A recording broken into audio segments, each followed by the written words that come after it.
counselors who were reelected. They are the cream of the crop, and our new counselors have so much promise. I feel like I'm in the delivery room at a birth. I can't wait to see how you work together to get organized. I do want to say very quickly that the last council, just last year in February, declared a climate emergency. The previous council in August of 2019 declared a climate emergency. I am hoping that this council will be the group that finally addresses the emergency part of climate emergency. I've been in conversation with leaders from Climate Action Now and Sunrise and Extinction Rebellion, and even Marty Nathan's group, her neighborhood group 2 Degrees. We're all ready to support you and collaborate with you on every measure we can take to reduce plastics and fossil fuels in our city. God bless you. Thank you and good luck. I don't see any other hands, Laura. Double check. No, there aren't any. Okay. Okay, the next item on the agenda is the election of the council president is for the term 2022 to 2023 year. Once the council president is elected, he or she will assume the position of chair. I'm going to briefly describe the procedure I will follow in accepting nominations. I will begin by opening the floor to nominations. Once all nominations have been received, I will close the nominations. The nominee or nominees, if more than one, will be allowed to make a statement, and city councilors will be offered an opportunity to speak to the nomination. I will then call for a roll call vote, and each city councilor will be asked to state the name of their preferred candidate. Nominations are now in order for the office of council president. The floor is open for nominations. Councilor Labarge, before we enter into this process, I have a question. Yeah. Is it prescribed that we must do a roll call vote? I checked the rules and did not see that was required by our rules of City Council, and maybe there won't be a contested election, but if there is more than one name put forward, I would seek the opportunity to have and I know it's logistically maybe challenging in this format, but to do a secret ballot. And I know that Attorney Seawald is here, so. Laura? I think Attorney Seawald wants to be recognized. Okay. Attorney Seawald? Could Thank you. answer? Thank you. Councilor Elkins, all votes that are taken in this new virtual world must be roll call. It's state law that all votes done when we're not meeting physically be roll call votes. So there are no secret ballots. Thank you. Is there, may I inquire further? And I am not familiar with the law that prescribes that. Is that limited solely to legislation and resolutions and that sort of thing, or is it? Any vote by any body meeting virtually must be by roll call vote. All votes. Every board, every committee, every action taken, all votes are by roll call vote, including adjournment, everything. It's all roll call. I mean, I'm certainly familiar with that from the planning board. Without visiting the rule itself. That's too bad. State law. Thank you, Attorney Seawald. Okay.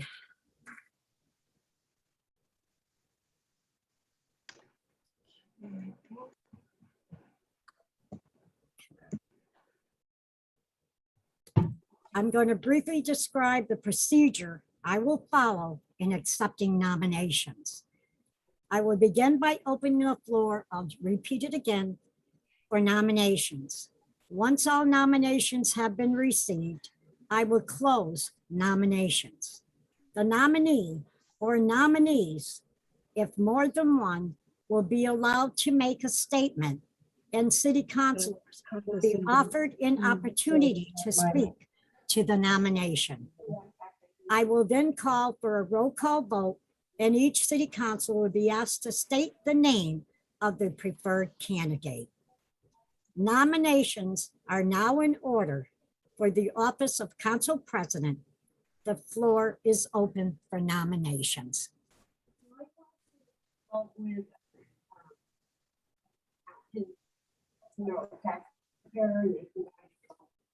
Counselor Foster and Counselor Meriori have their hands raised. Counselor Labarge. Yeah, I can't see it. Right, that's Handling it as well as I thought she would. Counselor Meriori Foster? lowered her hands, but Counselor Foster has her. hand raised. Yes. Okay. Councilor Foster? We both do. I would like to nominate Counselor Nash.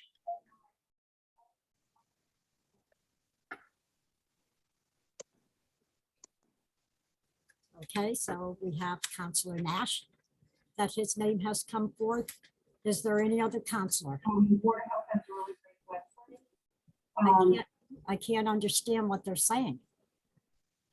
Laura, I think that somebody was unmuted. yeah, I just muted. There was somebody accidentally Okay. unmuted. okay. Counselor Meriori? Yeah, I'd like to put my hat in the ring. Thank you. You want to run for council president? Yes, ma'am. Okay. Any other nominations?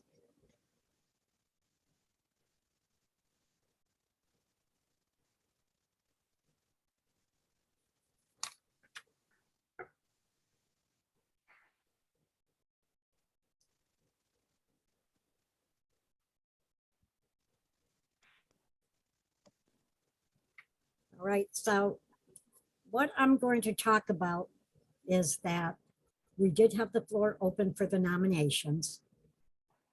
We'll be making, which we have made the nominations. And after each of the nominations, the chair should state the candidates' names as follows. The names that have been followed is Counselor Nash for nomination, and also Counselor Rachel Meriori for nomination. Any further nominations?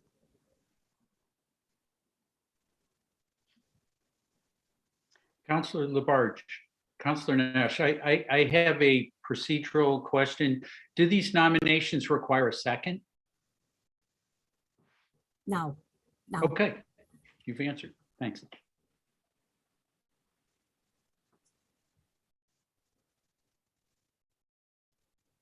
So there's no any other further nominations. So the nominations are closed. To nominee of Jim Nash, you are welcome to make a statement.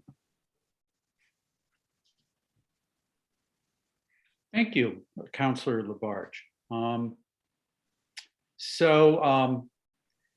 It's great to be returning to another term on council with colleagues Labarge, Meriori, Jarrett, and Foster, and also welcome Councilors Perry, Gore, Moulton, and Elkins. It's great to be back together and welcoming the new folks to our team here. I humbly accept this nomination to serve as City Council President to lead us over the next term. Here's what I would bring to the table. I have served as the City Council Vice President. I have served on every council committee, and I have a thorough understanding of each committee. I've chaired the Transportation and Parking Committee. I have chaired the Community Resources Committee. Prior to serving on council, I served on the Zoning Revisions Committee, the Northampton Transit Committee, Public Transit Committee. I served on that for 5 years. I chaired the Passenger Rail Advisory Committee. I also served on the Committee on Disabilities for over a decade. I also served on the Ward 3 Neighborhood Association for over 10 years, including stints as both the vice president and the president. I've been a member of the Northampton Democratic City Committee for a decade, and I've been the Ward 3 chair since 2015. And I could keep going, but I've served on many boards and other committees. I've spent over 30 years in human services delivering vocational programming for youth with disabilities. This work has led to strong links with our business community. This work has included many hundreds of meetings, ISPs, IEPs, PCPs, sometimes as a facilitator, and always as a member of a team. I enjoy being part of a body that works hard to listen to participants and sometimes have difficult conversations. But I enjoy working to find ways to move forward. Whether it's in my career or on council, this is one of my greatest strengths, and I believe a hallmark of my work as a city councilor. Recently, on the Bill Newman Show, former Councilor Dwight was reflecting on his council career. The topic of accomplishments came up, and Dwight responded, and I'm going to paraphrase here. I never got things done on city council. Council is about working together. My accomplishments were always a we. I share that philosophy. My approach as a member of City Council has been to collaborate and work as part of a team. And that approach would continue were you to elect me as your president. Thank you. Thank you, Counselor. Is there anyone else who would like to speak to that nomination? Any counselor can speak if desired. Counselor Foster? Yes, I would appreciate the chance to speak to the nomination. And, it's always tricky. Counselor Elkins, I would like to thank you for your original question. I think I hold all of my council colleagues in very high esteem, have a strong working relationship with all of the returning counselors, and very much look forward to that with the new counselors as well. And so this is a part of the process. I just wanted to speak a little bit about why I did choose to put Councillor Nash's name forward as a nomination. And there are things about Councillor Nash that my working relationship with him doesn't necessarily come forward or isn't shown through meetings. And I wanted to explain some of the ways that when I was a brand new counselor, that he helped me along. One of the things I've always appreciated about Councillor Nash is when there are hard issues or grappling with difficult discussions, he's been incredibly open to feedback and to looking at things from a different perspective. We due to open meeting law, we're not necessarily talking about agenda items, but larger topics. During some of our discussions on council, we've definitely had some in-depth discussions that have required a different view of looking at things. One of the most kind of concrete examples that really helped me as a new counselor was people who are returning will remember when there was a financial order that I'll admit was a surprise to build an animal control facility in my ward.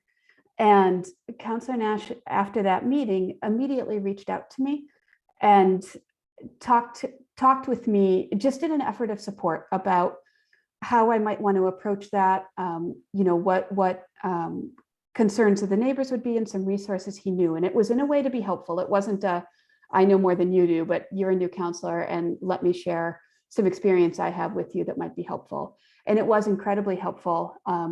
And even there was a Saturday night at 9 o'clock that I called Counselor Nash for advice on that issue. It was something that consumed quite a bit of my time in Ward 2. And he immediately returned that call.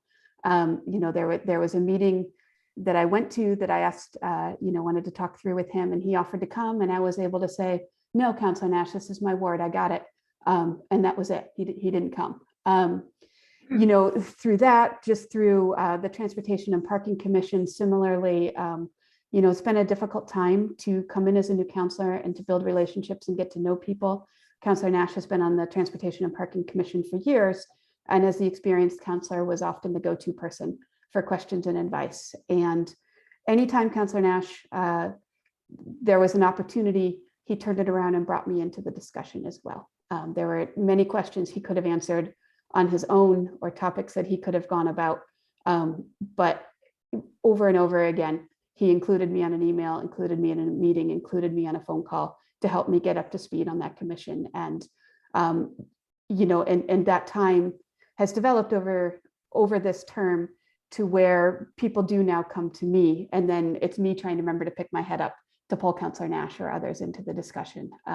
But that was just a natural way that he helped to open doors and help me to be included as a brand new counselor, especially in this really challenging, climate for us to get up to speed and to have built relationships. So those are the qualities that have led me to nominate Counselor Nash for council president. I appreciate the chance to speak to that and to his leadership style.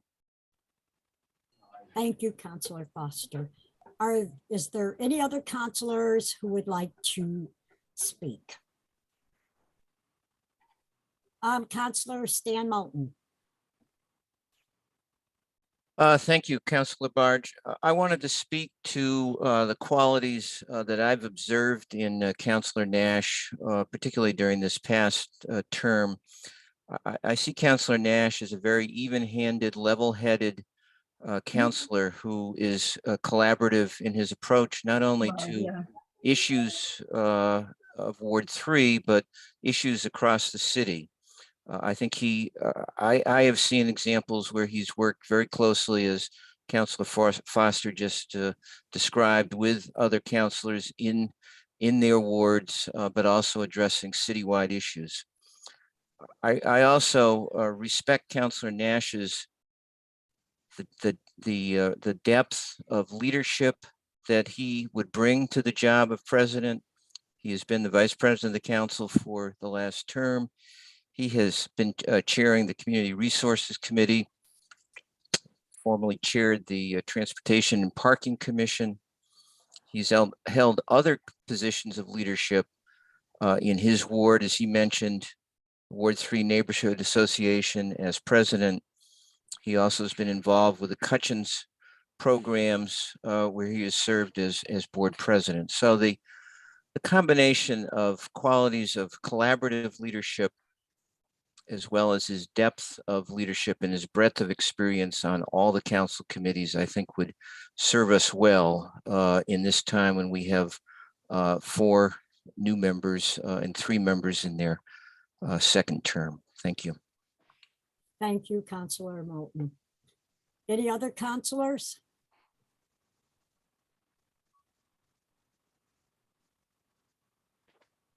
Okay.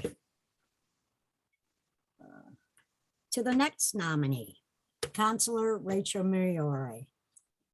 You may speak to your nomination if you would like. Thank you, Councilor Labarge. Well, this is so thrilling to hear new names and see you all here. And the good thing about today is these are, there's so many good choices. And I am confident and excited about our new council. I think we're going to do great things. And it's a challenging time, and I think we're all up for it. So thank you all for being here and running and all the work you did to get here. Welcome. So I've spent the last 6 months and longer unpacking and dissecting through my chair at the Council Rules Select Committee, what makes a good, effective, and equitable meeting. And because of that experience, I felt like I wanted to put my hat in. I feel like it's been a real education unpacking that with other counselors. And also I appreciated the input we got from our council committee resident members who could give us a view from the outside and to hold all those things, because these meetings are for our business, but they're also for our constituents. So in my generation of counselors, we're seasoned, but we're not, we have big shoes to fill with Counselor, now Mayor Chiara. So that's true. But I think we've been very supportive of each other and shown a lot of respect. And I have the chair experience. My background is political organizing and also public health trainings where I would lead trainings. So I'm confident that I can do the job after speaking with my family. It's a big job and we're all busy, but I think we really learned a lot, especially now that we're going into another term of remote meetings and possibly hybrid meetings, and I'm comfortable with that medium. And I see that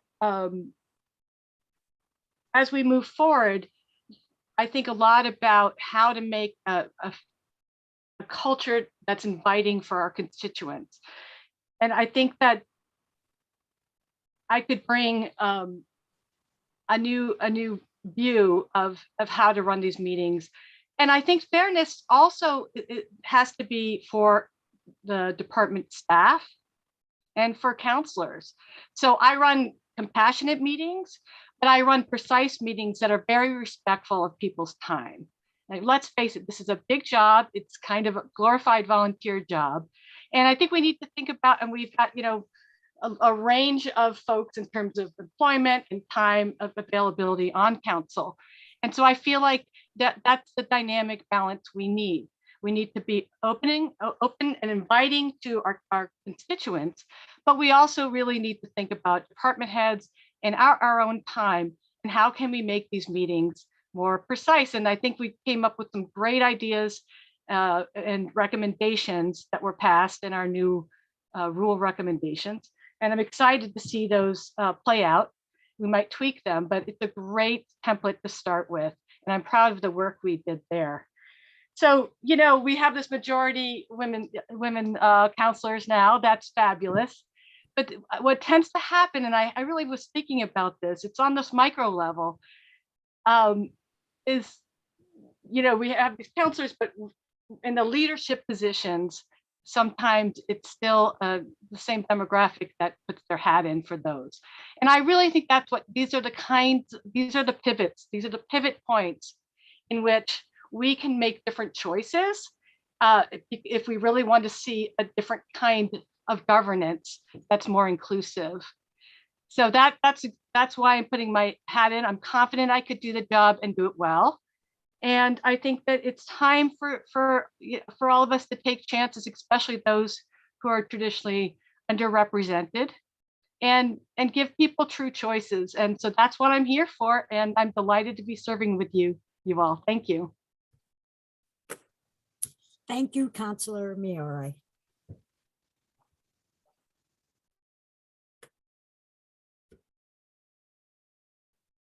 Laura? Yes. Okay. I would like to speak. Sure. Are you it's in order to speak about the candidacy is. Yes. Thank you. Yes. I want to thank Councilor Nash for speaking very well about the position, and also Councilor Rachel Meriori. I have worked very closely with Councilor Nash, and when I've called him, especially at that point of being on transportation and parking and having serious problems in Ward 6 with the intersection of West Stanton Road and West Farms Road, him and I and the director of the Department of Public Works. We did not work together one time, several times together. And I respected Councilor Nash for that. And it turned out to be that this intersection was extremely dangerous, and it still is. 2 years ago, we had an accident there. A car coming out of Glendale Road went right through the stop sign, hit another car. That one hit another car. We had 5 people on the road. And we're still looking at that, making a decision. Donna Liskaya is trying to work something out of which way we're going to go. Are we going to go on a full-blown light or whatever? But that intersection is very, very dangerous. And it's just not the intersection itself. It's ignorance prevails of people going through a stop sign. And I just had an incident, and right from my heart, about 2 months ago. And I was at a resident's house sitting on his front porch with him right at the intersection of West Farms Road and West Stanton Road and Glendale Road. All of a sudden, this young boy, 7 years old or so, was at that intersection trying to make it across. Nobody would stop for him. I saw that with my eyes.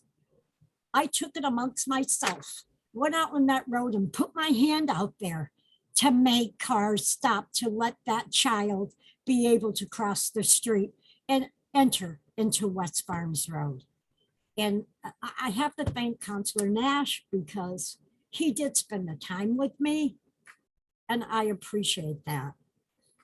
But I also want to state that I've worked with Councilor Meriori very, very closely.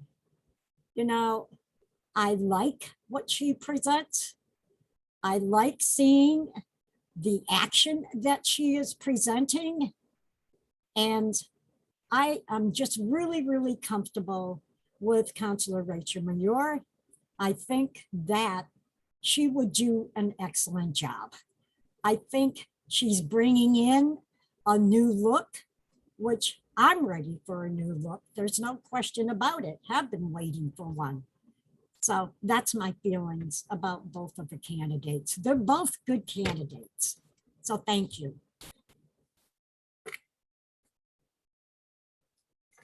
That's it. So I'm asking again, is there anyone else who would like to speak to the nominations? If there are no. Councilor Gore, Councilor Labarge, Councilor Councilor Gore Gore. has her hand up. Councilor who? Councilor Gore. Oh, okay. I just want to say that I want to reiterate what Councilor Meriori said about the representation on the council. Since we are majority women, it would be good to have a woman as council president. I also, I like the work that Councilor Meriori did on the Rules Committee. And I think that she would run a concise meeting, and I think she would do an excellent job as council president. And that's why I would support her nomination. Thanks. Thank you, Councilor Meriori. Is there any other councilor that would like to speak? Councilor Jarrett has a hand up. Councilor Jarrett? Thank you, Councilor Labarge. I would like to appreciate both Councilors Meriori and Nash for stepping up. I do think that both would do an excellent job. Councilor Nash and I have worked on many projects. He's always a great person to discuss any topic. He's very knowledgeable about how to move something forward. And I appreciate the progressive energy and the courage that Councilor Meriori has displayed, her role in chairing the Rules Committee, serving with her on the Energy and Sustainability Commission, and bringing forward numerous resolutions and amendments together. We have a lot of work ahead of us. As a council, we have much to consider. The ARPA funds, the Community Care Department, the Resilience Hub, our climate commitment, our work on zoning, affordability, reparations, public safety, inclusiveness, transparency, among many others. And I think that Councilor Meriori will lead us well through this period, will bring new energy, be innovative and compassionate and understanding. Thank you. Thank you very much, Councilor Jarrett. Is there any other councilor that would like to speak? So there's no further comments. Laura, we will have a roll call.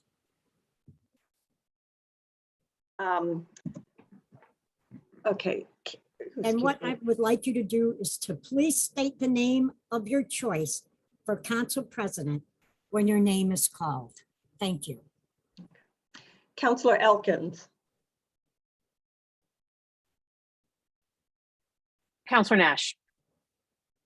Councilor Foster. Councilor Nash. Councilor Gore. Councilor Meriori. Councilor Jarrett. Councilor Meriori. Councilor Labarge. Councilor Meriori. Councilor Meriori. Councilor Meriori. Councilor Moulton. Counselor Nash. Councilor Nash. Counselor Nash. And Councilor Perry. Counselor Nash. So it's a vote of 5-4 in favor of Councilor Nash.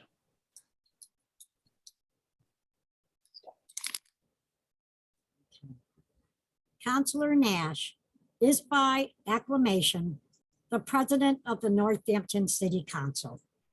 The new council president assumes the position of chair. So Councilor Nash, congratulations. And it is now you to take over the rest of the meeting. Thank you. Thank you, Councilor Labarge.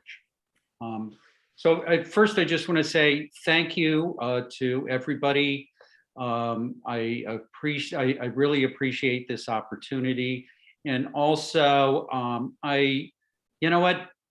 I am deeply committed to us all working together. I know there was a split vote here, but at the same time, I very much appreciate everybody on council. We're going to get some great stuff done over the next 2 years. And my goal is that all of us are going to be leading here. And so buckle up. The next thing on the agenda is to take nominations for vice president of city council. I'm going to follow the same procedure that Councilor Labarge laid out. So is there anybody who would like to nominate somebody for vice president?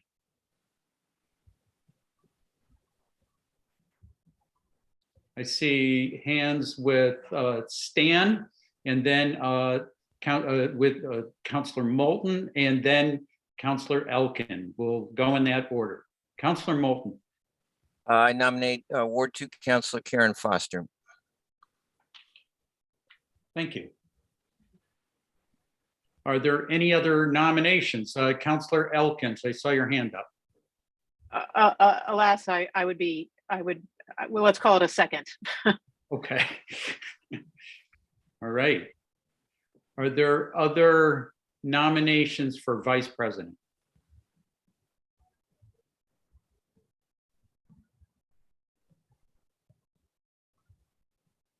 Okay. I am not seeing any other hands.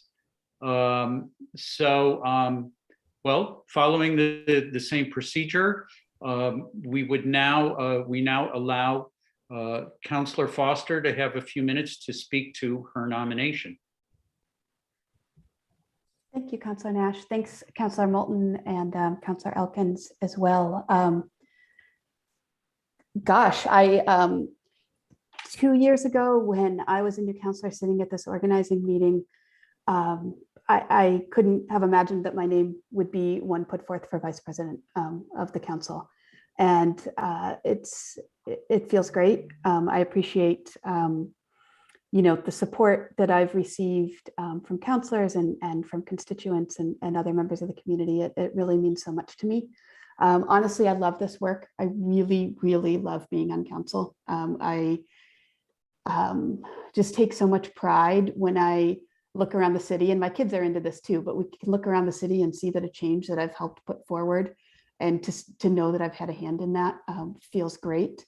And that point that was made earlier, that we don't do anything on council as individuals, is something that I've really taken to heart. And I'm proud of the working relationships that I've developed with current counselors. I really look forward to doing that with new counselors.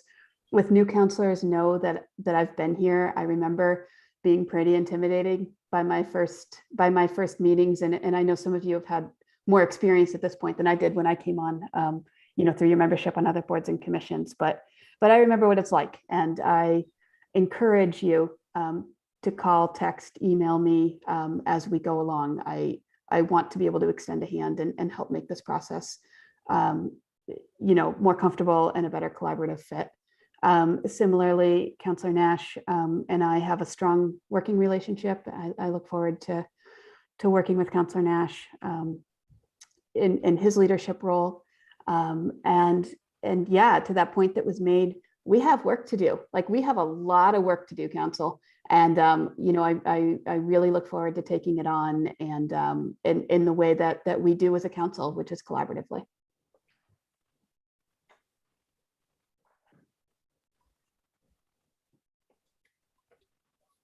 Okay. And does anyone else want to speak to Councillor Foster's nomination?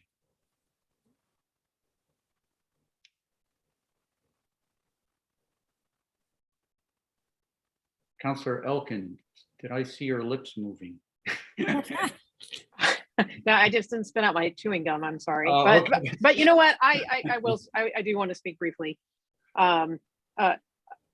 So I was happy to nominate, or second, as it happened, Councillor Foster, as I am her, I was her constituent first before, and as I entered into the decision to run for this office and get involved, I actually had visited this decision a couple of years before, and Karen Foster would have been my worthy adversary had I stayed on that track then. And I think it's just to the great benefit of Northampton that it didn't work out that way, because Councillor Foster has been a wonderful ward councillor. And she also has been from the jump, as soon as I did get into this race, available, answering questions, has reached out a hand to me in very meaningful ways to both support my run and to make him for a nice glide into service. So I think she would be a wonderful vice president, and that's why I was happy to nominate her. Thank you, Councillor Elkins. Anybody else? I would just like to add that I'm thrilled that it seems imminent that Councillor Foster will be the VP. I've really appreciated the way she's gone about her council business over the last 2 years. That I have really valued her advice at points, and based on her nomination, she appreciated the same from me. So I just want to say here that, publicly, that I view this, my presidency as working in partnership with the vice president. The president will still be the decider here, but also that I will work collaboratively with the vice president, as well as any chairs of any committees. And so I started talking about myself there instead. So anyway, yeah, I really think this is a great nomination for vice president. So after that, did anybody else want to say anything? Right, I think we're ready to have a roll call here. Laura, can you do the roll call? Counselor Foster, Counselor Foster. Counselor Gore, Counselor Foster, Counselor Jarrett, Counselor Foster, Counselor Labarge, Counselor Foster, Counselor Maori, Counselor Foster, Counselor Moulton, Counselor Foster, Counselor Nash, Counselor Foster. Counselor Perry, Counselor Foster. and Counselor Elkins. Counselor Foster. Well, that is unanimous, and Counselor Foster has been elected vice president. Thank you. Next up, we have the appointment of the Enrollment Committee. The Enrollment Committee is the Enrollment Committee signs off on documents that we have voted on, and that for today, I'd like to first of all, I'm going to see if there's any volunteers for Enrollment Committee. I know. Counselor Labarge, okay, thank you. You're welcome. Counselor Labarge has served on Enrollment Committee for many years now. Is there anybody else? This is just signing the Yes, bills that have been passed. yes. Correct. I would like to volunteer for that job. For that. Thank you, Counselor Elkins. Okay, so Laura, do we need to vote on this? Or this is an appointment by the council president? That's an appointment by the council president. Okay, so then I will officially make that appointment right now of Counselor Labarge and Counselor Elkins to the Enrollment Committee. Next up, in order to officially adopt the City Council rules for 2022 to 2023, we've been operating on them so far already, anyway, could I get a motion to adopt the council rules? Move approval. second, Okay, the motion was made by Counselor Foster, seconded by Counselor Jarrett. Any discussion on the adopting the council rules? Counselor Foster.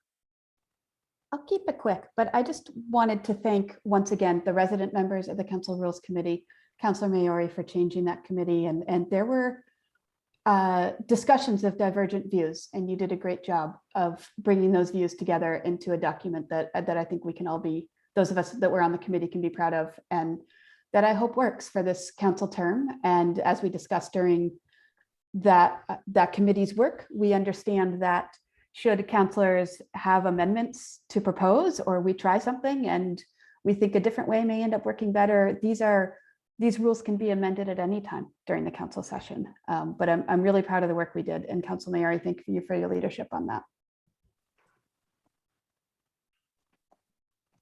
Counselor Maori.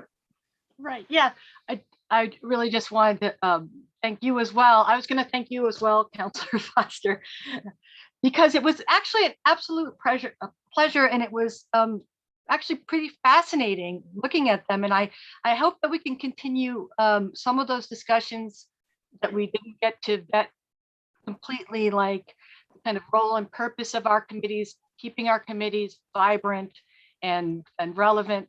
I hope we can continue those in this council term.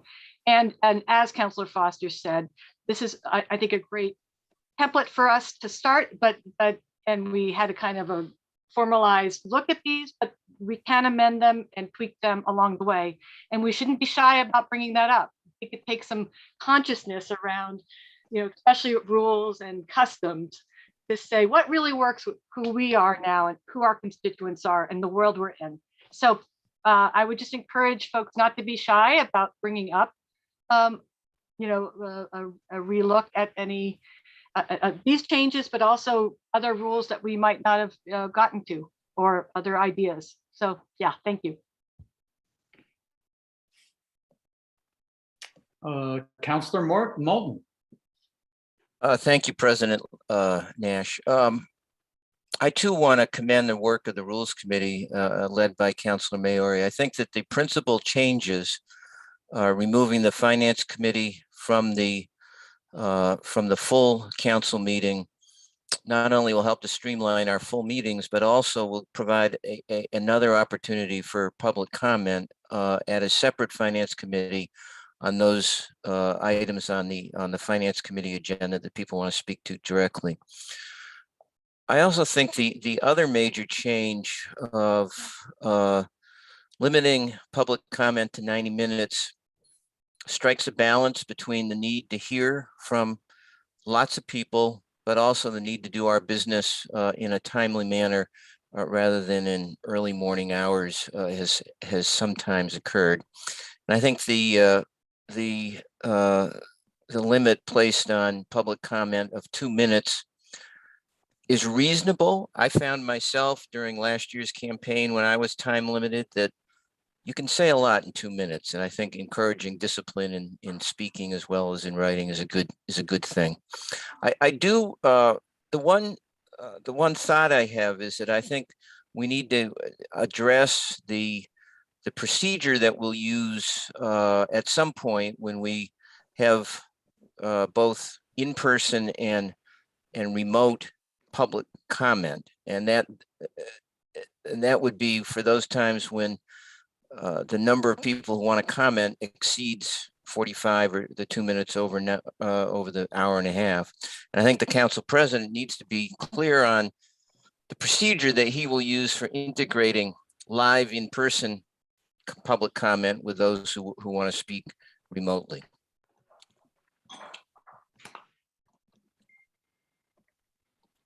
Thank you, Councillor Moulton. I will take that under advisement. Is there anybody else who'd like to speak to the council adopting these council rules? All right, so as council president, I have to wait till the practice is for me to wait till everybody's done. So now I'm going to say, Councillor Meriori, really appreciated the work you did on this, as well as to the other members of that committee, including Councillor Foster, it was good to take a deep dive. And we did that, but with the changing times, as Councillor Moulton has pointed out, we probably want to keep peeking at this and keep working on it. So that's what I wanted to add. And anybody else want to say anything? I'm being overly polite here. Don't worry, I'm going to get much tougher as we move on. But all right, well, Laura, can we have a roll call? Sure. Councillor Gore, Yes. Councillor Jarrett, Yes. Councillor Labarge, Yes, Laura. Councillor Meriori, Yes. Councillor Moulton, Yes. Councillor Nash, Yes. Councillor Perry, Yes. Councillor Elkins, Yes. and Councillor Foster. Yes. Okay. Next on the agenda is the interim procedure for conducting city council meetings. So as you can see right now, we are remote, and that the previous council voted to be remote until the end of the term. We are actually sitting here in kind of like a no man's land, that this council has not yet voted on how it's going to meet, and here we are meeting remotely. So what we need to do today is to decide how we're going to conduct our business for the next few months. Do we want to stay remote? Do we want to go hybrid? Or do we want to return to an in-person model? Those are, and there's, once you get into hybrid, there's kind of variations on that. But that's what's on the floor right now for us to discuss. That let me read the other notes that Laura provided us here. That the discussion on a format for council meetings until April 1st, 2022. That's the process note. Governor Baker signed into law an act extending certain COVID-19 measures adopted during the state of emergency. This act includes an extension until April 1st, 2022 of the remote meeting provisions of his March 12th, 2020 executive order suspending certain provisions of the open meeting law. So the framework we have is till April 1st as a time frame. And so now I'm going to open the floor to hear what thoughts that councilors have on how we should proceed over the next 3 months. Councilor Foster. I'm an early hand raiser today. Thanks, Councilor Nash. I would like to recommend that we stay remote until April 1st.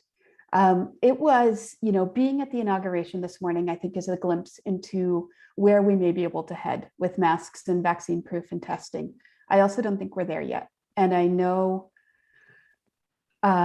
thinking about different formats that there could be, 3 of my guests last minute for the inauguration chose not to come because they didn't feel comfortable coming, even with those precautions that we had. And so the remote meetings have opened up an equity lens into how we do public meetings that I think people had maybe considered or thought about before, but hadn't really seen in practice. And I'd read the statistic before, more than 80% of adults, American adults, own a smartphone. So the access to public meetings through remote participation is already far more expanded than the percentage of adults who can get to city council chambers on Thursdays at 7 o'clock. People who have caregiving responsibilities, transportation issues, vision loss that makes driving at night hard. There are all of these things that doors are opened through remote participation. And then we add the additional idea of, people who have immunocompromises or other health issues, or family members, loved ones, I have them, who are immunocompromised, who need to be extra cautious. So there's kind of all of these things rolled into one. And then just thinking about, this is a little bit of a tangent, but Northampton's elementary schools are closed today because of just making space for more COVID testing. And when I got that call the other night, my brain just melted. I support it. It was a good decision and I'm glad it happened. But for 2 years, I have been just dealing with so many different logistics of life that the remote swing it's one way and it's out there. Moving to hybrid, we can do it. And I think that we're going to get there, but it's going to require more brain space. And thinking about, counselors being able to dedicate themselves to the actual work of running the city versus then managing the technology of hybrid meetings. We'll get there, but why not take advantage of the state law going till April 1st, additional learning curve time, the equity issues that we're looking for. So that would be my very, very strong preference. Thank you, Councilor. Anybody else? Councilor Labarge. Yes, thank you. I have to agree what Councilor Karen Foster has brought forth. I've had people on our campaign who did not show up today for the same reasons. And to be honest with you, I don't blame them. Because is it safe out there? I don't feel safe out there. I feel very uncomfortable being around crowds. Period. I know many, many nurses at the collegiate. I hear what is going on in the city. I think with what we have, which we are covered by Governor Baker, is what we should be doing. I think we need to make sure we keep everybody safe, everybody.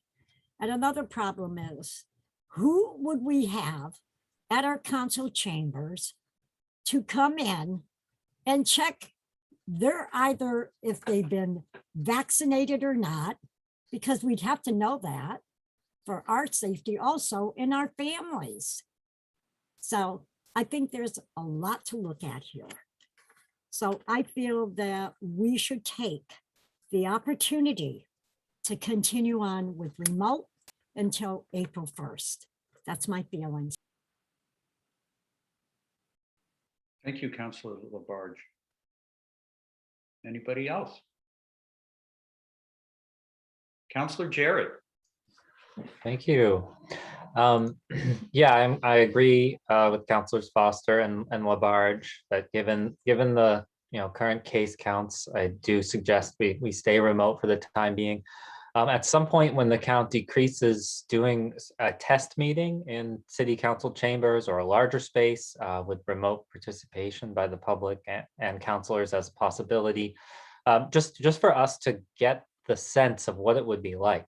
Are we still going to be, if we still have to be masked, which is likely, what does that mean that people are able to understand us, or is the fact that our mouths will be covered an additional difficulty? So that could be something we could explore before April 1st, when we may suddenly have to meet in person. Thank you, Councilor Jarrett. Councilor Perry. Yes, thank you. I want to agree with what everyone said. I think that the smartest decision right now is to continue to be remote, but I also think we should be proactive, as Councilor Jarrett was saying, is that we should be thinking of ways to move to a hybrid model, but also thinking of ways to start procuring tests, to think, as Councilor Labarge said, of what we're going to do for security. We were all very lucky today to have been given rapid tests. Not everyone is so lucky. And we really have to think about, again, equity. And right now it's very difficult to procure tests. I know, because I'm trying to get them for my job. And so those are things that we should get ahead of the curve for. And so I think that while we remain remote, we should also be thinking towards the future and dealing with those issues. Thank you, Councilor Perry. Councilor Meriori. Yeah, I just wanted to agree with what everyone has said so far. I really think that it's the wise decision is remote right now. And also, Councilor Perry, thank you for that. Was a really good point about the testing, because one of the concerns is, public comment and just having lots of different people that we don't really, how we're going to deal with public in-person public comment. And testing and having tests available. I don't know what we'll conclude, but that's a really good point about that. I know tests are coming our way, but will they, will we have regular access and all that? Because that would be an equity issue if only, folks who can secure tests or pay for tests can participate in a certain fashion. So thank you for that point.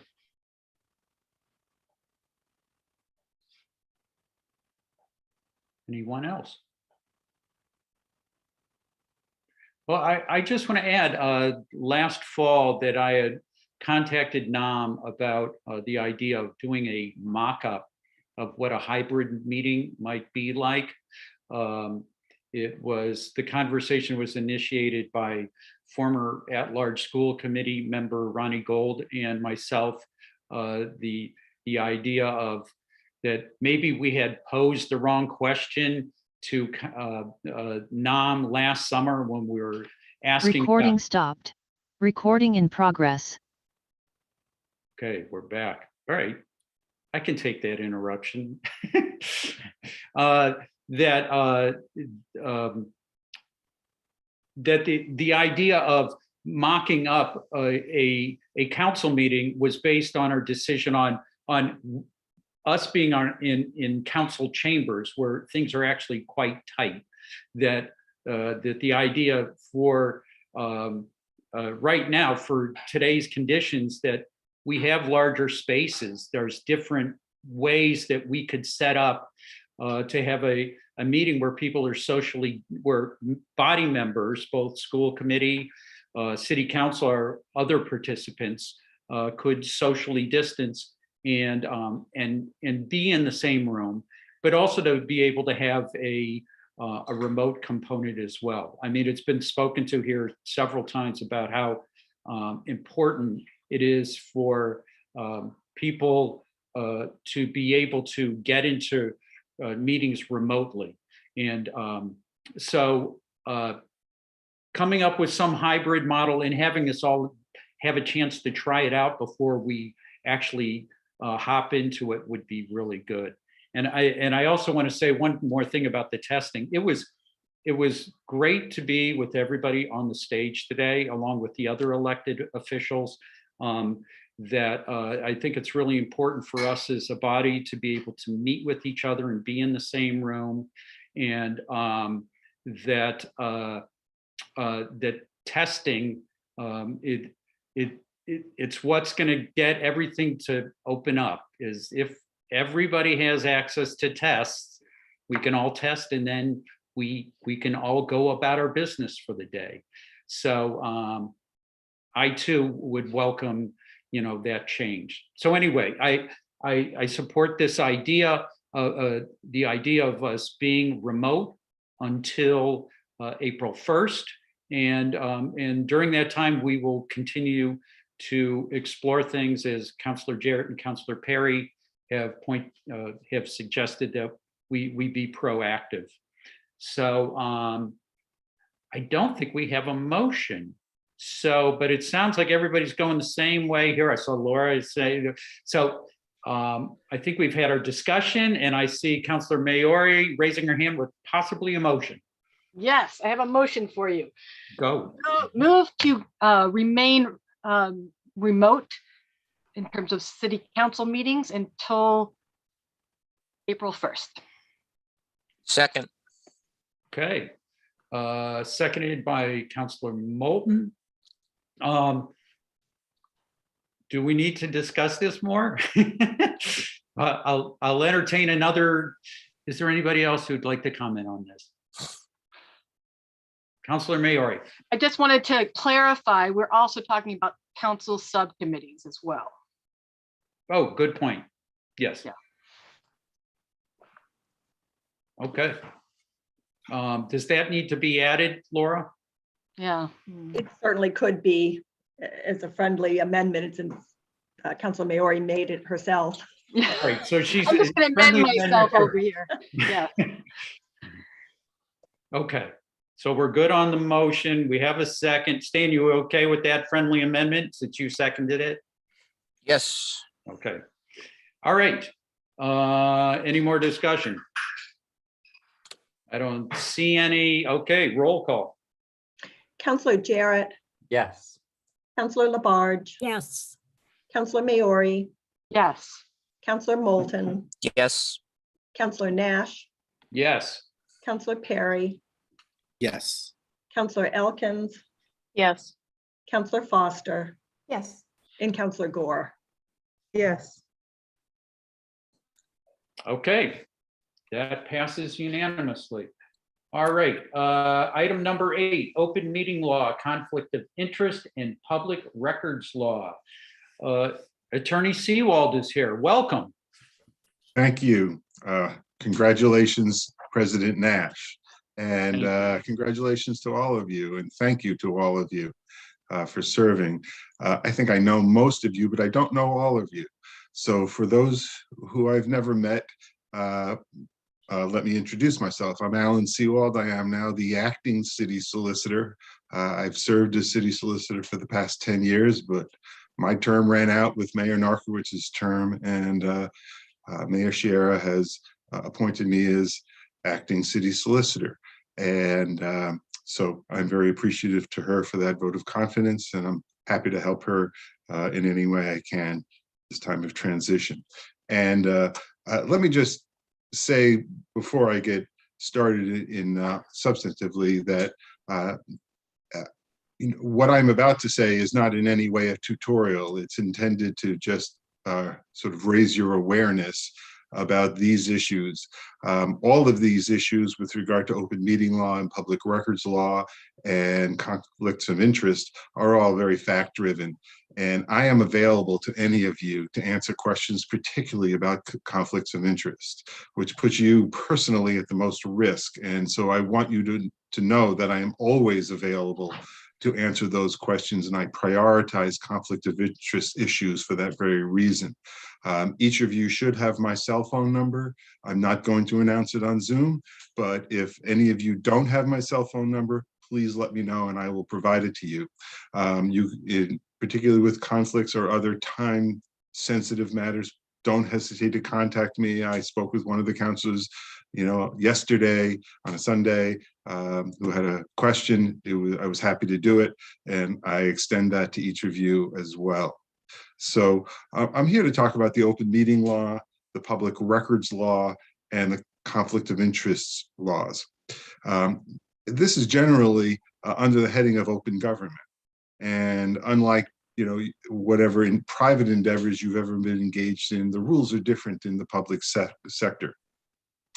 I'll start out with the open meeting law. This is as fundamental a requirement of open government as there is. Some of the requirements will be handled for you as a body, the posting and publishing of the agenda, the holding of meetings in public session, which formerly used to mean public session in person, but now, as you've been discussing, means something different. And the record keeping for all of your meetings. That will all be handled for you. If you ever have any questions about any of that, again, let me know. You should have gotten some open meeting law materials that need to be completed and filed with the council office. If you didn't, let me know. Let me just talk for a brief moment about some of the sort of traps for the unwary about public records. I mean, about open meeting. And first of all, most open meeting law violations are completely inadvertent. Right? Rarely are board or council members secretly conspiring to violate the open meeting law. And so what I mean by inadvertent, serial communications. You cannot speak, any one of you cannot speak with more than 3 others on any matter that comes before you as a body. You cannot have conversations among a quorum of this body, which is 5. So you can speak with 3 others, but those 3 others can't then transmit it to another member. You can't have serial communications among a quorum of the body. And so that could happen in person, that could happen by text, that could happen by email. So please be thoughtful about serially communicating with individual members of the body. When you get an email to the body, a reply all is always a violation of the open meeting law, because the expression of any opinion to a quorum, even if no one responds to that expression of opinion, is a violation of the open meeting law. So please do not reply all. And I have encouraged in the past the council president, and I've encouraged Laura to remind you when she sends you things as a body, to remind you not to reply all, because that is a deliberation among a quorum. One evidence of possible open or probable open meeting law violations is when legislation comes in sponsored by 5 members. That's, don't do that, because then we know that 5 members have been speaking amongst themselves about sponsoring the legislation. So 4 sponsors is the limit. And something I should have said before when Councillor Elkins asked her question about the vote on Council President and was talking about secret ballots, and I responded properly to the rules as they pertain to remote meetings. But the truth of the matter is, secret ballots are always illegal in Massachusetts. You can never have a secret ballot. You need to be on the record. That's a principle of open government. So I should have said that before, but what I was responding to was whether it had to be roll call or it could have been just a show of hands. But it's always an open vote. So those are just some basic rules around open meeting. Please, again, if you have any questions, let me know. With regard to public records, just please know that any document made by you or received by you in your role as a city councilor is assumed and is presumptively a public record.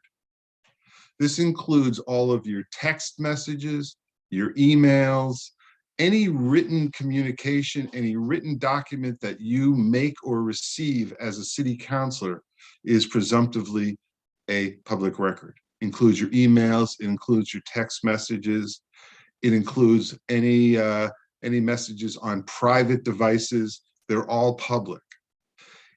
In that regard, may I recommend that you create an email address other than your general personal or business email address for your correspondence as a counselor. It will make it easier for you. It'll make, if ever there is a request for public records made of you, it doesn't happen often, but it doesn't happen never. And so make it easy on yourself to be able to sort through your records by either using the Northampton MA email or by creating an email address just for your city council business.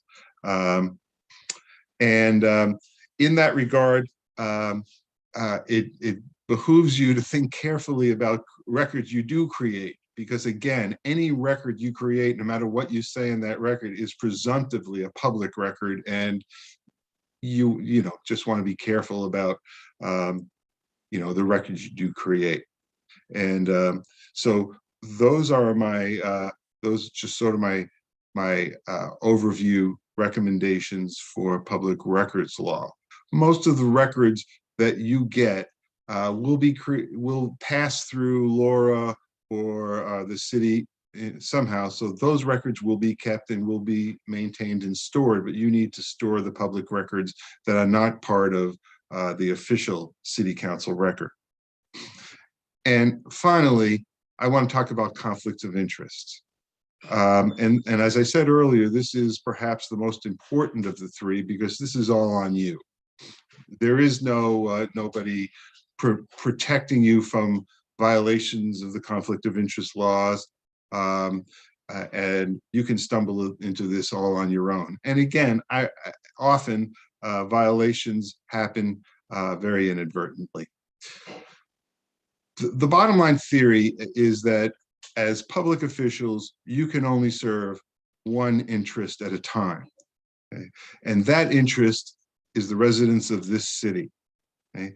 Anytime your personal interests, your family's interests, your business's interests bleed into any of your deliberations or decision-making as a counselor, you need to step back and think about whether to seek guidance about proceeding.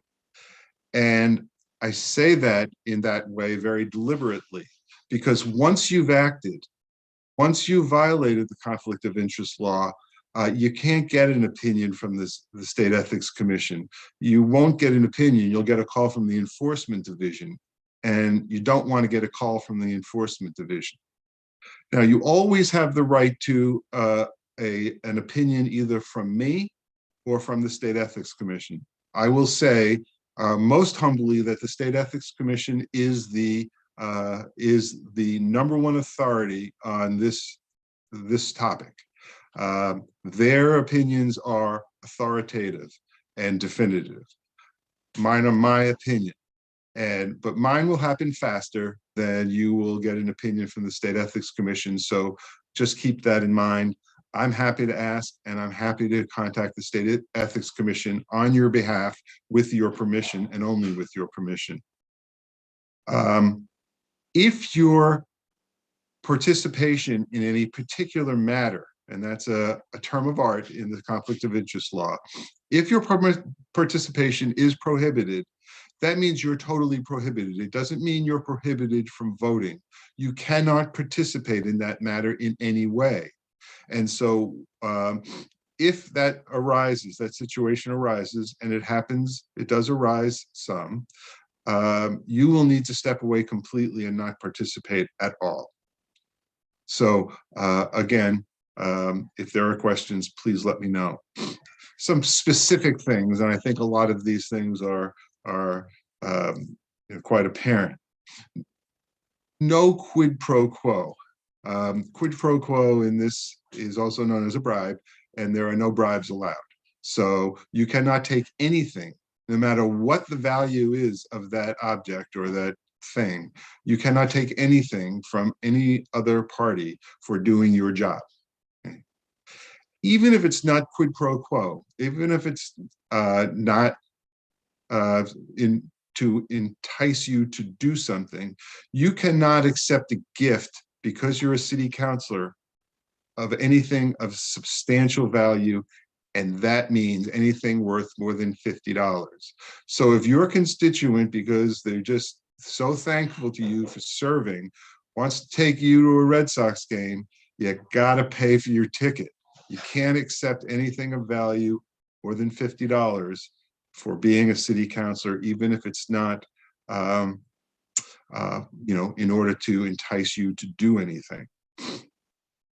You may not participate in any matter that has a foreseeable impact on you, your immediate family member, or your business interests, whether that financial impact is positive or negative. This includes your parents, your children, your siblings, your spouse, your spouse's parents, your spouse's children and siblings.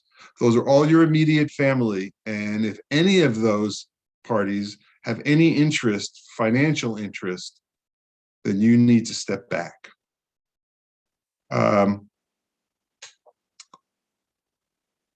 You may not receive compensation for participating in any private matter in which the city has a direct or substantial interest. What I mean by that is, if in your private life, for instance, if you work for a nonprofit or some company or some organization that has a matter before the city, you cannot represent that person, you cannot advocate for that business, you cannot receive any compensation, even your regular salary, for acting on behalf of that party in which the city has an interest. Let me just, and you may not act as an agent of any other party in which the city has a direct and substantial interest, and this often arises around lawyers serving. You cannot have a client, whether it's as a lawyer or any other client, who is you're acting as an agent for, in which the city has an interest. And there are limits about entering into contracts with the city that while you're serving as a counselor, and we can deal with that if it arises.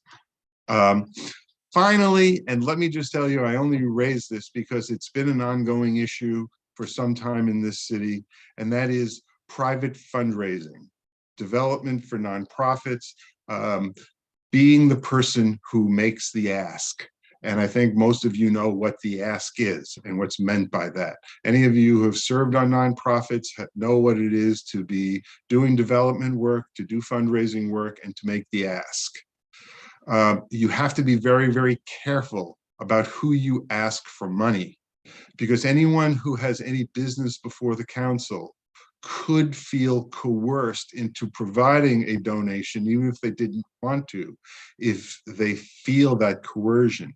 And that coercion can arise even if you don't intend to be coercive. Okay? It could be completely unsuspecting. But if a person feels coerced, or an ask is made in a situation in which a reasonable person would conclude that there could be coercion, it's a violation of the conflict of interest law. So be very, very careful about making direct asks for money while you're serving on the council. Now, there are some ways you can do fundraising that are always okay. You know, if you want to be a voice on the radio making a general ask on WHMP for a particular organization, that's always okay. A broad appeal to all citizens of the city, that's okay. But when you start narrowing the field of constituents, you run the risk that you're going to be entering into a field of constituents who may have business before the council and who may feel coerced. So I stress that if there's ever a time that you're thinking about engaging in that kind of conduct, please let me know if you have any questions. And that's true of any of these issues. The bottom line here is if you ever find yourself wondering, find yourself thinking, is this an issue? Please contact me. It's much easier to deal with things before the fact, and there are a lot of exemptions to these rules. So we can possibly find you an exemption, and I'll work as hard as I can to find that exemption. But once you've done it, it's too late if there's no exemption. So please contact me immediately when you suspect you have a potential for conflict of interest. That wraps up my overview, and I'm happy to take any questions if the chair would like me to, or and obviously if you have specific situations, it probably would make more sense to contact me off of this meeting. But if there are general questions and the council president wishes me to do so, I'm happy to do that. Well, let's see if there's some questions. I see Councilor Meriori has her hand raised. Councilor. Yeah, thank you, Solicitor Seawald. It's good to hear. I've heard this before, but it's not bad to be reminded. I just wanted to clarify, especially since we have new counselors, that I believe you and I have discussed before that Google Drive documents are also part of the public record. And I just kind of, if that's true, I wanted the new counselors to be aware of that as well. Potentially, they're potentially, they could be summoned potentially. Is that correct? Well, let me say this about Google Docs. Do not be circulating Google Docs. You cannot modify Google Docs as a board, as a council. Right?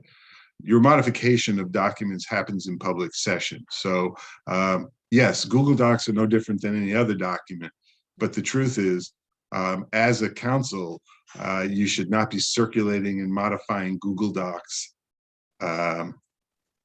So that's the bottom line. Go ahead. Rachel. Oh, right. I just was saying, I was thinking of personal, my personal Google Docs. So I wasn't really thinking about the circulation, but just the actual documents themselves as being part of our kind of email. And but just to clarify again, now that you brought it up, I mean, it is okay to circulate, say, a piece of legislation between 2 or 3 counselors who are working on it, obviously not a quorum. Yes, and again, those documents would, of course, be public records. So every iteration of those records that goes between or among those counselors would be public records. Okay, thank you so much. Okay, Councilor Jarrett.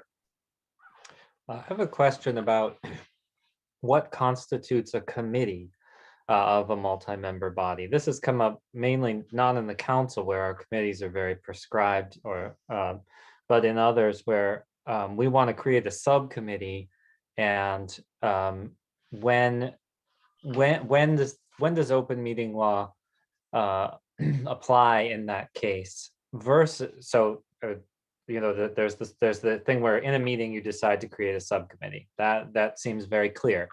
But in the case where, say, 2 members decide to discuss something and then bring that back, that is not a committee because it has not been generated by the multi-member body. Could you clarify on that?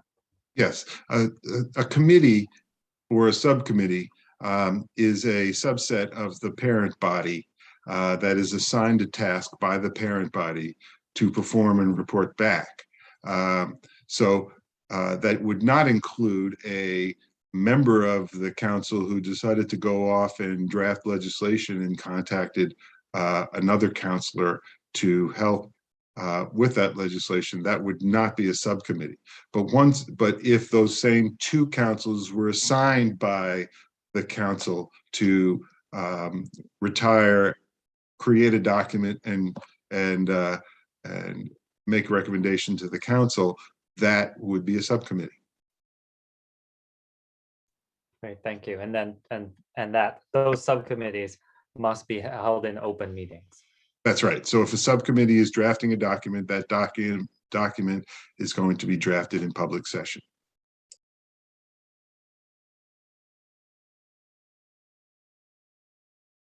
Okay. Any other questions? All right. Attorney Seawald, I'd like to thank you for this. I think this is my fourth time getting this overview. I always learn something from it. I also want to encourage everybody around these issues to, if you have concerns, just give Attorney Seawald a call. And he's readily available to answer questions. And I also want to just say about our council in general that we generally all work really well together to make sure particularly around open meeting law and any conflicts of interest. We've all done some very good work around that. And we've created a culture of where we work hard not to violate any of these rules. But as Attorney Seawald pointed out, sometimes you can just fall into the trap and you just didn't know it. So, being attentive, working together, and contacting Attorney Seawald when necessary is recommended. So if there's no other questions, I'm going to let Attorney Seawald go. And I guess Attorney Seawald, that your cell phone could be shared with folks who don't have it through Laura.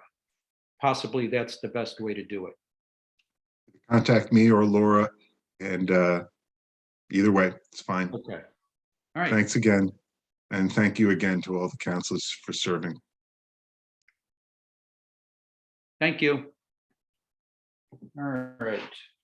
What else do we have here? All right. Now we have item number 9, 22.002, in order to set date and time of 2022-23 City Council meetings, single reading only required. We have the dates right here. I guess I'll just read through them. I know we've had a discussion from Rules Committee. This isn't always necessary, but it'll give me some practice here. How's that? I'll be fast, okay? Because I know Councilor Labarge hasn't had lunch yet. So proposed dates today, January 3rd, 2022. Next council meeting, January 6th, 2022. Then January 20th, February 3rd, February 17th. These are all in 2022.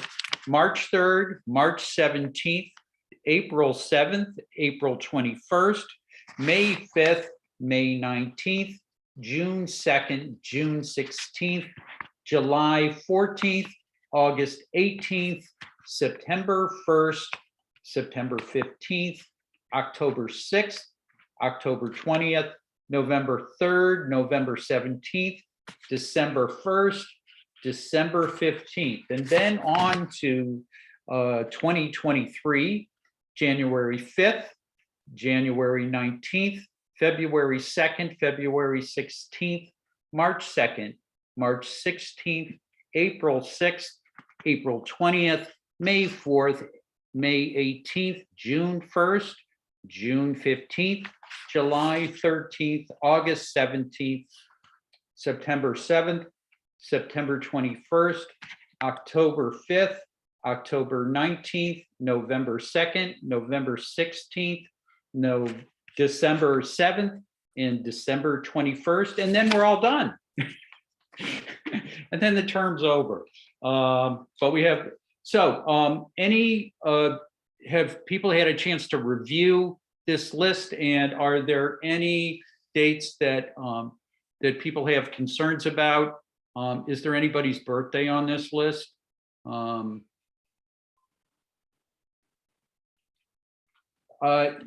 I did a review of things. It looks like I believe we've avoided virtually all conflicts with Jewish holidays. We do have a conflict with school vacation. It looks like this year, if maybe the folks with kids in school, so we have that. But other than that, I didn't see problems. Anybody else want to weigh in? Councilor Jarrett. Yeah, Councilor Foster and I have an amendment, but it's not on the floor yet, right? So the first process would be to put this on the floor, and then we would submit that amendment. Yeah, we kind of loosened things up though, right? So I guess why don't, yeah, let's put this on the floor. So could somebody make a motion to approve this item? Move. Councilor Meriori, and then Believe Councilor Labarge. Okay. Okay, this is on the floor, and Councilor Jarrett, you have a possible amendment. Yes, so in this year and next year, April vacation, for school vacation, we would have a meeting on the Thursday of that week. And Councilor Foster and I discussed the possibility of moving the meetings in April back 1 week, which would move one of them into March. But in March, there are 5 Thursdays in both years, so that all the meetings would be 2 weeks apart. So essentially what it does is, instead of having a 3-week break between our April and May meetings, or rather, no, instead of having a 3-week break between our March and April meetings, we have a 3-week break between our April and May meetings. And if I'm permitted to share my screen, I can show those dates. Let's see. I'm good with that, Laura? Yeah, that would allow Councilor Jarrett to share his screen. Okay. Okay, so here's the dates in the standard format of, striking the original date and then showing the new date. So April 7th becomes March 31st. We would have 3 meetings in March, but they would all be 2 weeks apart. Then the next would be April 14th, and in 2023, the same, just a day earlier. Okay. Thank you, Laura. Any other So thoughts? sorry, on that's a motion. I guess I Okay. need a second. Second. Thank you. Okay, so we have the proposed meeting schedule on the floor, and then with this amendment, any discussion? yes. I see Councilor Labarge, then Councilor Foster. Yes, Council President Nash. Mhm. Did I hear April 13th on a Wednesday? No, I believe that Change what? I don't get this. the proposal was to meet on the if I have this right, Counselor Jarrett, to meet to move the April meeting schedule Yep. back a week so that that first April meeting would actually occur on the last Thursday in March, and then there would be one meeting in April. Did I have that right? But what meeting would that be in April? So, Because he's Sure. going to do one on March Let's 31st. recognize Counselor Jarrett. I'll allow you to answer your motion. Great. So in 2022, those dates are March 31st and April 14th. So those are both Thursdays. And in 2023, they are March 30th and April 13th, Okay. also Thursdays. Okay, thank you, Councilor Jarrett.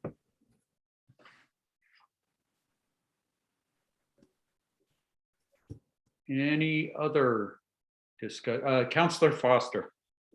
Yeah, I was really grateful when Councilor Jarrett brought this to my attention and really happy to support this change. I think there's been a little bit of a sea change in what our representation looks like. We talked about that this morning, but looking at my Zoom screen, I see 5 parents of school-age kids, and that's pretty remarkable. That really is. And so Councilor Jarrett's proposed amendment is just one more step toward recognizing kind of the diversity of people who are able to serve. And parents of school-age kids are a group that often struggle with all of the time commitments and the juggle, and moving these meetings to allow for that vacation week off, I think is great. Okay. Anybody else?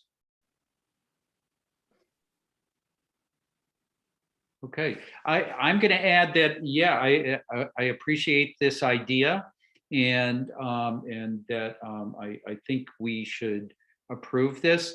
I just have in the back of my mind that I'm just wondering if this creates some sort of conflict for the mayor's office in terms of financial orders.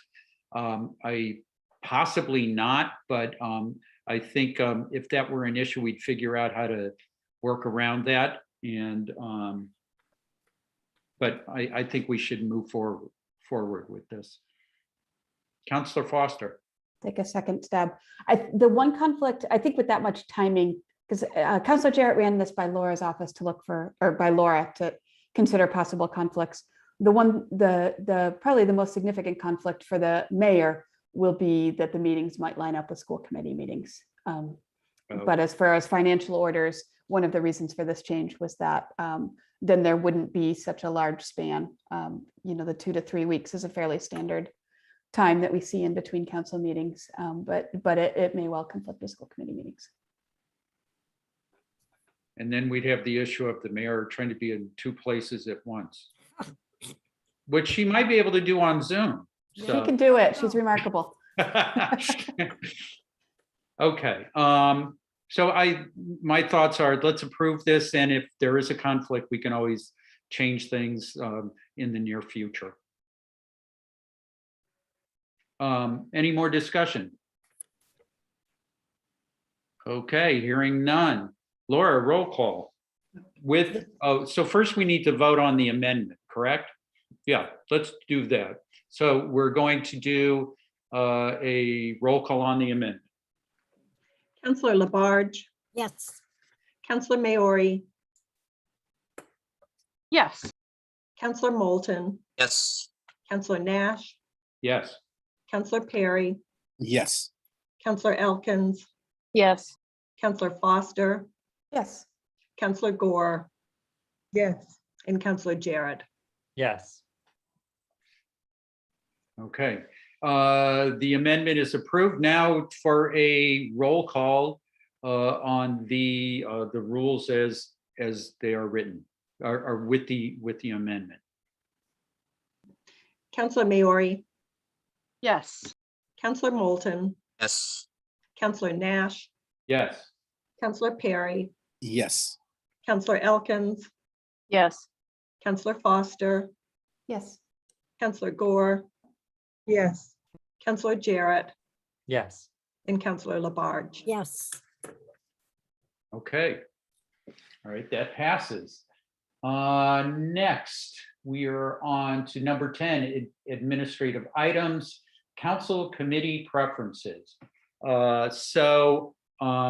I've been busy chairing this meeting since being elected, so I don't know what anybody's preferences are.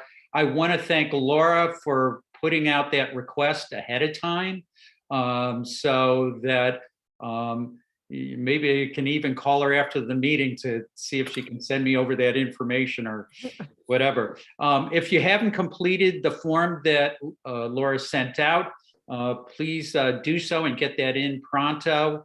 And then I'll get to work on those. Until I see what the requests are, I don't know what the time frame is, but I know sooner rather than later. I did note that we have on Thursday's agenda items that need to go to legislative matters, and we don't have that committee yet. So,